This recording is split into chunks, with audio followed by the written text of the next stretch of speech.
I'd just like to introduce Jackie. He is the partner of Stephen. Now then, Jackie, can you give a little bit of background about Stephen?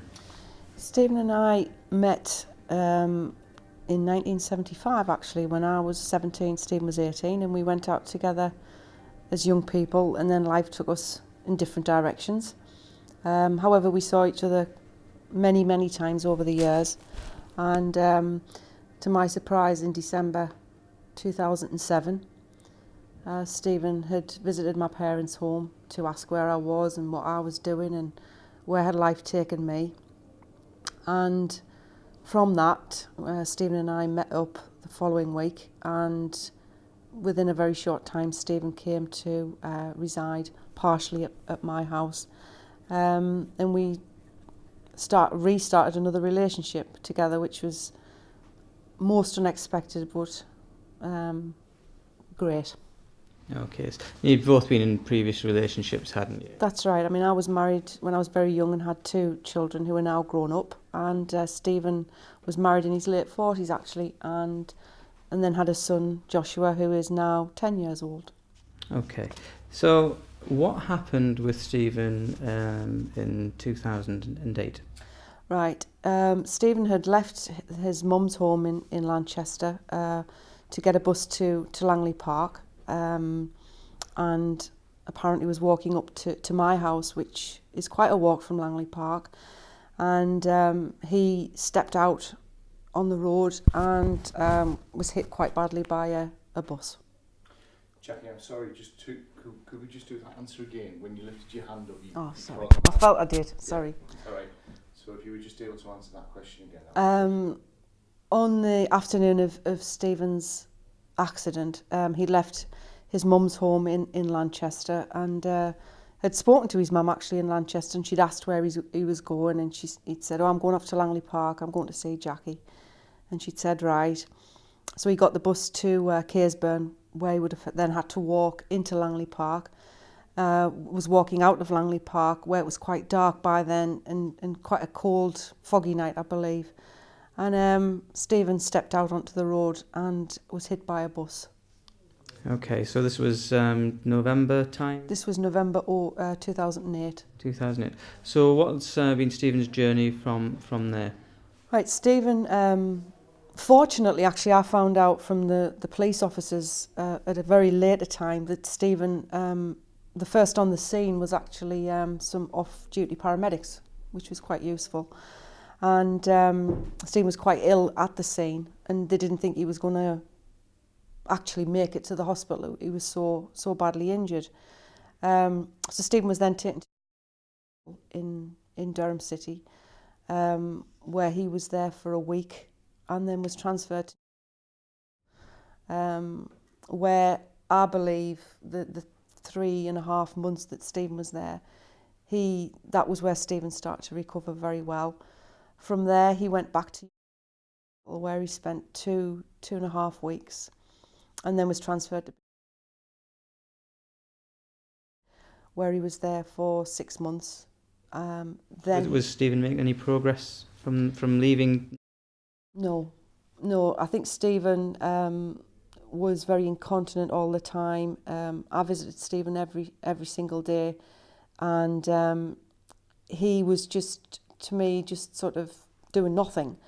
They started him on some physio, but it was very gradual. Then he started to walk with the aid, but it was, for me, Stephen needed something more intense, and it was at that point that sorry, see yourself here, that yourself, and with the help of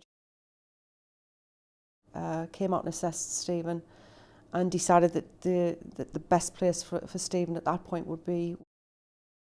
He transferred there in the summer of last year, and was there for best part of 6 months. And then after various meetings within the hospital, we had a discharge meeting with lots of people there and from different walks of life, and it was decided that Stephen had plateaued there and that they couldn't do any more for him, and that was it.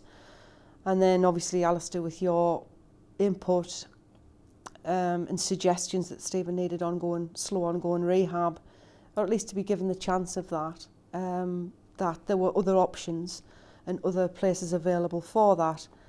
But because of the location to where Stephen's mum lives, family live in Lanchester, it was deemed a better idea that Stephen went to.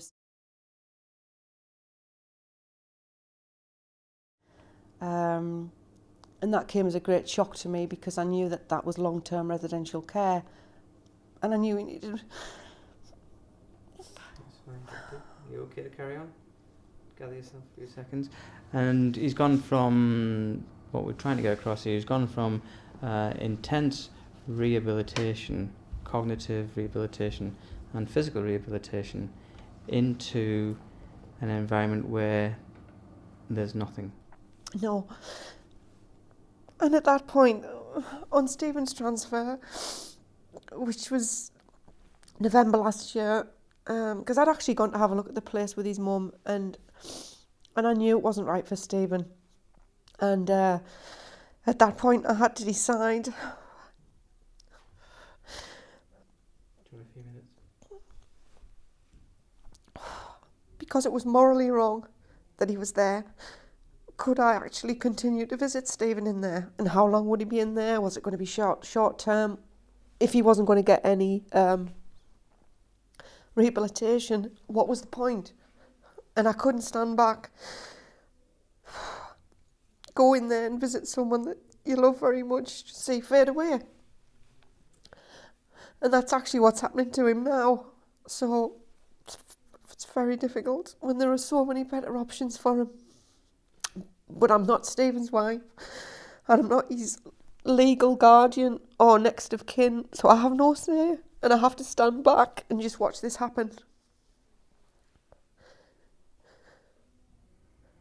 There's been lots of assessments taking place, and one of the things that has really concerned you is that nobody seems to be listening to Stephen's voice. No. I mean, throughout all of this, I couldn't have got to today without Alistair. And I knew nothing about brain injury until Stephen's accident. And you know, in my opinion, if you love someone very much, you'll take on board all the support that's there, and you'll ask for advice. And you know, is this a good idea? Is this not a good idea? And Stephen has had so many assessments done by different professionals who all, you know, have said, that Stephen, you know, would be better if he had the opportunity to have ongoing rehab in a suitable environment with a view to moving back to the community and have a life. And that's what I want for Stephen, and yet nothing's happening. It's just being ignored. All these professionals, all these people who know exactly a lot more than I do, are all saying that Stephen needs at least to be given the opportunity of slow ongoing rehab with a view to return to the community to have a life. And he hasn't been given that opportunity.